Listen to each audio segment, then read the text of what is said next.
नमस्कार दोस्तों, क्या आपने कभी सोचा है कि रात के समय डेड बॉडी अर्थात सबको अकेला क्यों नहीं छोड़ा जाता है? इसके पीछे कोई धार्मिक कारण है या फिर कोई डरावनी मान्यता? आज इस वीडियो के माध्यम से हम जानेंगे कि इस परंपरा के पीछे धार्मिक और मानसिक रहस्यमय पहलू कौन कौन से हैं। दोस्तों, गरुड़ पुराण के अनुसार और भी अन्य पुराणों के अनुसार रात्रि के समय सबको अकेला नहीं छोड़ा जाता है। इस बात के विषय में बहुत से तर्क और बहुत ही महत्वपूर्ण बातें कही गई हैं। आज मैं आपको धार्मिक, पौराणिक और काल्पनिक तीनों मान्यताओं के अनुसार इस विषय की विस्तार से जानकारी देने वाला हूं।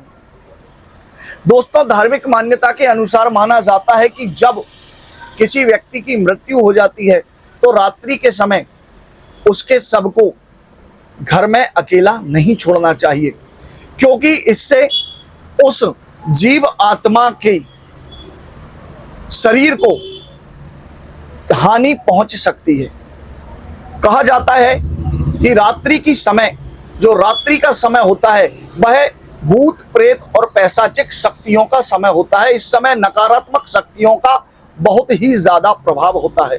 यदि किसी व्यक्ति के शव को, उसकी डेड बॉडी को अगर अकेला छोड़ दिया जाएगा तो ऐसे में कोई भी भूत, प्रेत, पिशाच आदि उसकी शरीर पर अपना नियंत्रण कर लेंगे और वह उस शव के साथ दुर्व्यवहार करेंगे, उसकी दुर्गति कर देंगे, जिससे उस जीव आत्मा का मोक्ष नहीं हो सकता है। इसीलिए सबको अकेला नहीं छोड़ना चाहिए। दूसरा मानसिक और भावनात्मक पहलू है। किसी के निधन के बाद परिवार मानसिक रूप से बेहद अस्थिर हो जाता है।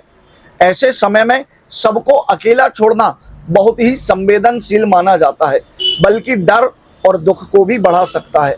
साथ ही साथ परिजनों में भावनात्मक रूप से भी इस बात का होना जरूरी होता है कि वे अंतिम विदाई से पहले कुछ समय उस पार्थिव शरीर के साथ व्यतीत करें और भगवान के नाम का कीर्तन करें।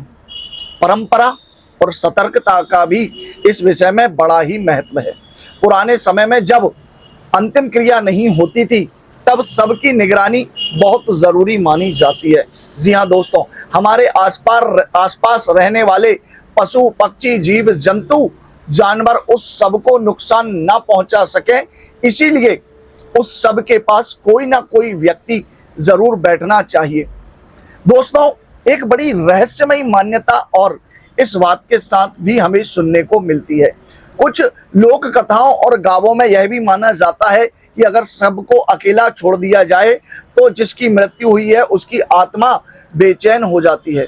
यह भी कहा जाता है कि पास बैठने से उस जीव आत्मा को शांति मिलती है और भगवान नाम का कीर्तन करने से, भगवान के नाम का जप करने से उस जीव आत्मा को मुक्ति मिलने में सहायता मिलती है।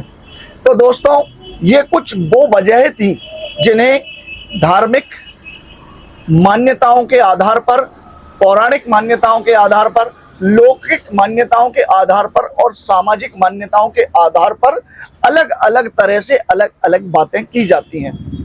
अगर आपको मेरे द्वारा दी गई ये जानकारी अच्छी लगी है और ऐसे ही रोचक वीडियो देखना चाहते हैं तो चैनल को सब्सक्राइब करके बेल आइकन पर जरूर क्लिक कीजिए। अगले वीडियो में पुनः मिलेंगे, तब तक के लिए जय महाकाल, हर हर महादेव।